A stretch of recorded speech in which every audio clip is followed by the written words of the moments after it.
This war would have never happened. You know, we had a discussion about it one time, and we never had that discussion again. Would have never happened. And when the election was rigged, and then Biden took office, which was barely took office, the auto pen took office, bad things started happening. Bad things, stupid things were said, and it ended up in a war. And you know, and I don't believe this will happen anymore because I have that pretty well covered. This could end up in a third world war. This could have been a third world war. I don't think that's going to happen now. But I thought it was very respectful that the president of Russia is coming to our country as opposed to us going to his country or even a third party place. But I think we'll have constructive conversations. Then after that meeting, immediately, maybe as I'm flying out, maybe as I'm leaving the room, I'll be calling the European leaders who I get along with very well. And, you know, I have a great relationship, I think, with all of them. And I get along with Zelenskyy, but, you know, I disagree with what he's done. Very, very severely disagree. This is a war that should have never happened, wouldn't have happened. But I'll be speaking to Zelenskyy. The next meeting will be with Zelenskyy and Putin, or Zelenskyy and Putin and me. I'll be there if they need. But I want to have a meeting set up between the two leaders. I was a little bothered by the fact that Zelenskyy was saying, well, I have to get constitutional approval. I mean, he's got approval to go into war and kill everybody, but he needs approval to do a land swap because there'll be some land swapping going on. I know that through Russia and through conversations with everybody to the good, for the good of Ukraine. Good stuff, not bad stuff. Also, some bad stuff for both. So there's good and there's bad. But it's very complex because you have lines that are very uneven. And there'll be some swapping. There'll be some changes in land. And the word that they will use is, you know, they make changes. We're going to change the lines, the battle lines.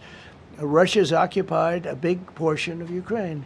They've occupied some very prime territory. We're going to try and get some of that territory back for Ukraine.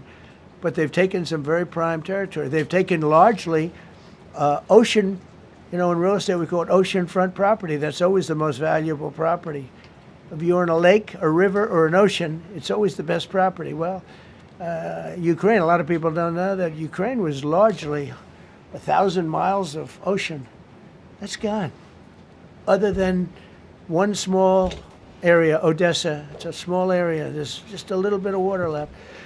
So I'm going to go and see the parameters. Now, I may leave and say, good luck, and that'll be the end. I may say this is not going to be settled. I mean, there are those that believe that Putin wanted all of Ukraine. I happen to be one of them, by the way.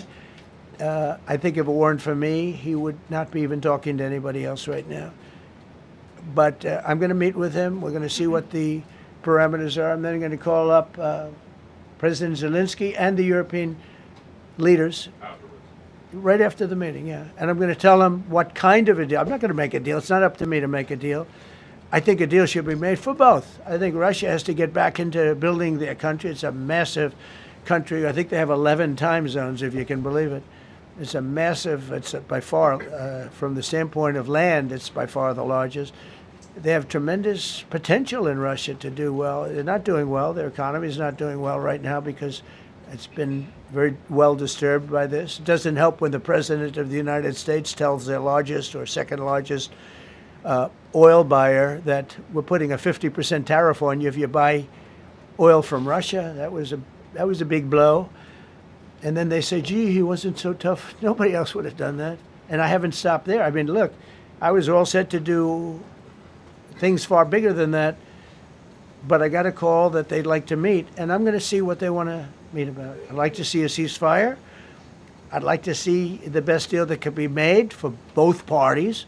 You know, it takes two to tango, right?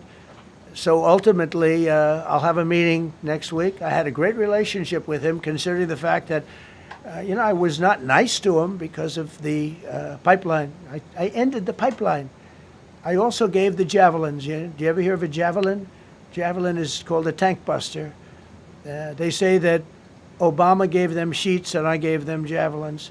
If it weren't for me, all those tanks that were destroyed at the first days of the war because the tanks got stuck in the mud, some commander made a better you know, they would have been in Kiev in 4 hours going down the highway.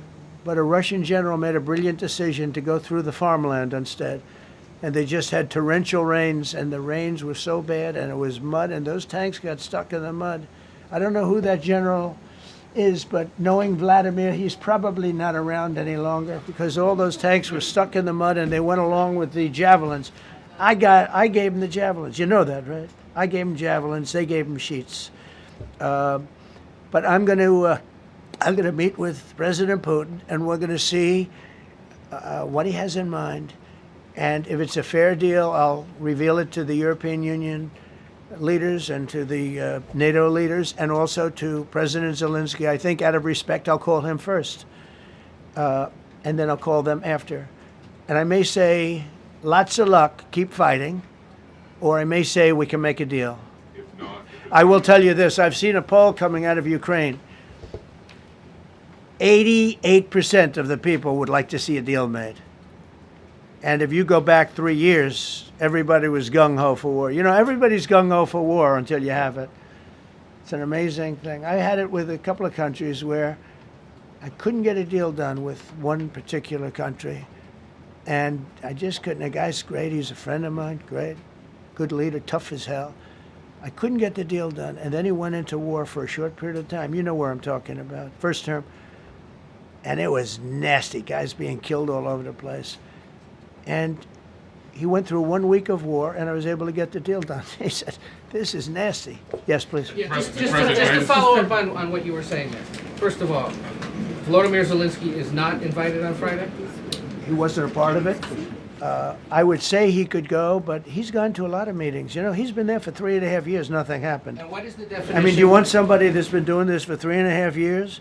What's the definition of a good deal? I'll tell you after I hear what the deal is.